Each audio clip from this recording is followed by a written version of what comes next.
What's up, YouTube? This is Too Raw for TV. Look, it's still way too early for this type of talk in a lot of ways, and a lot can go wrong. But I have to say this, and when I say a lot can go wrong, injuries is the main thing that pops up in my head. Injuries, and the team losing its edge, and you know different things. But right now, considering where the Lakers were when they were 0-5, I believe at one point this year, and it was looking like Darvin Ham days as a head coach may not go past this year. Considering that they're only still 9-12, but they've won 7 out of their last 9 games, and they're one of the hottest teams in the NBA. Hey, if things just go right for this team, Darvin Ham could be a dark horse candidate for Coach of the Year.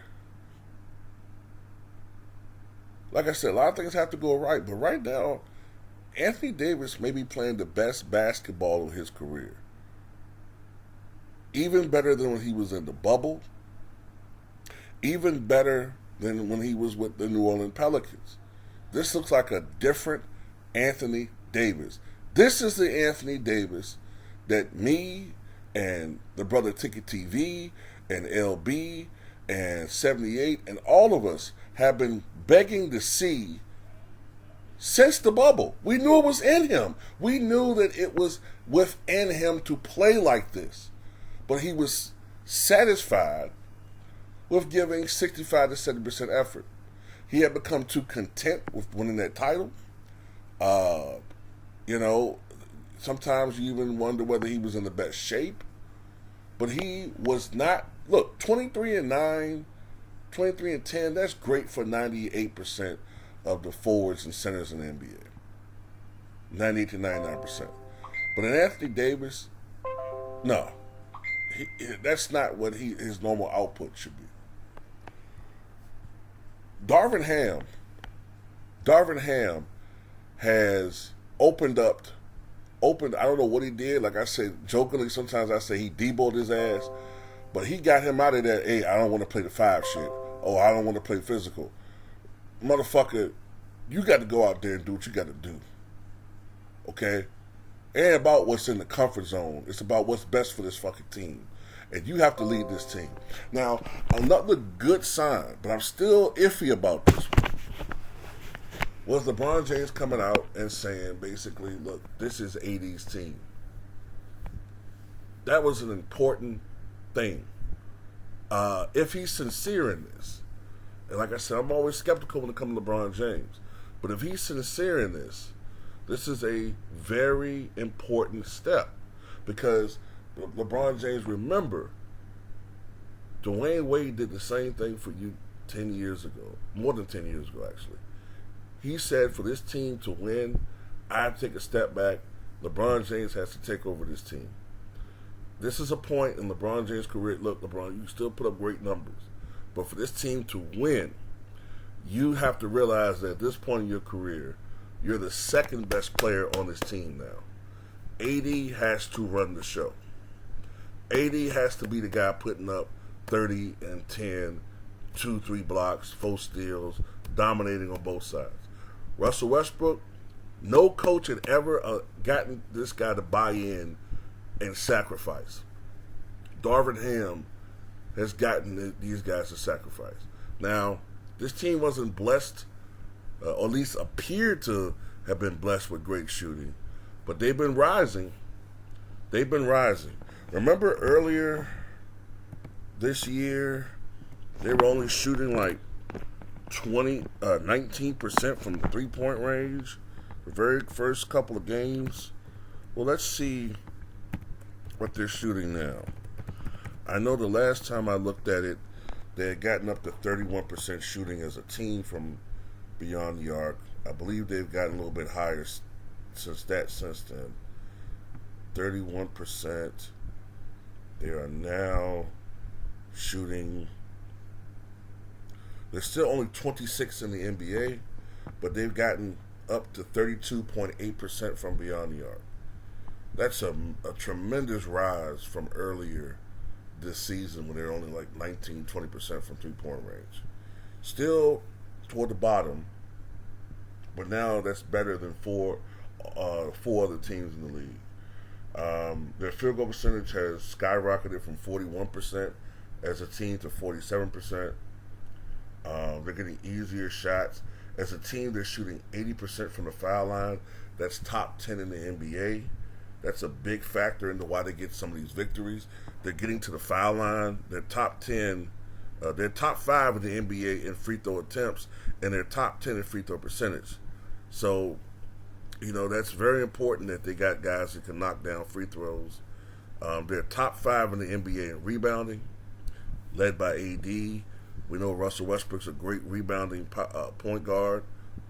LeBron is a decent rebounder for his size, not great.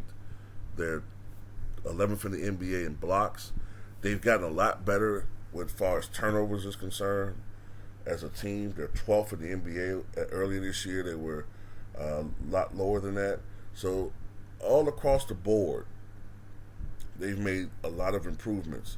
Earlier this year, the Lakers were only averaging 102 points per game. Now they're up to 114 for the year. And so that's 13th in the NBA. They're giving up still 115 points, but a lot of that was damaged from earlier this year. But look, like I said, a lot has to still go on.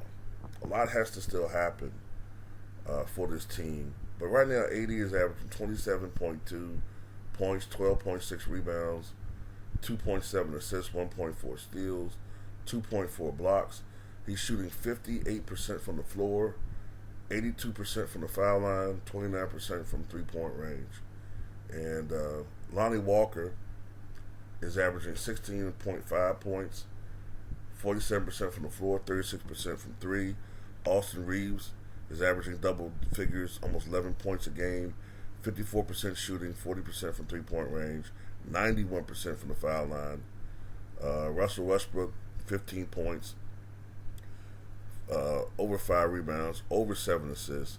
His turnovers are down to just 3.4 per game, and that's the lowest.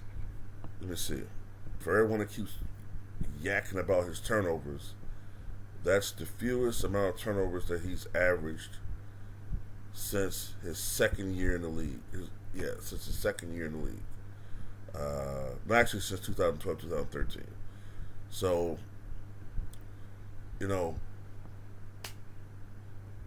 thing is, how many games does this team win? That's going to be a factor. But if the Lakers, I put it like this: if the Lakers can win, if this team can somehow win 48, 49 games, which would far exceed expectations, then I think that puts Darvin Ham in the conversation for Coach of the Year, considering where this team started. Because if they finish 49, let's just say for the sake of argument, they finish 48 and 34. Considering that they're right now 9 and 12, that would mean that since then they would go something like 40, 39, and what would that be? 39 and 19.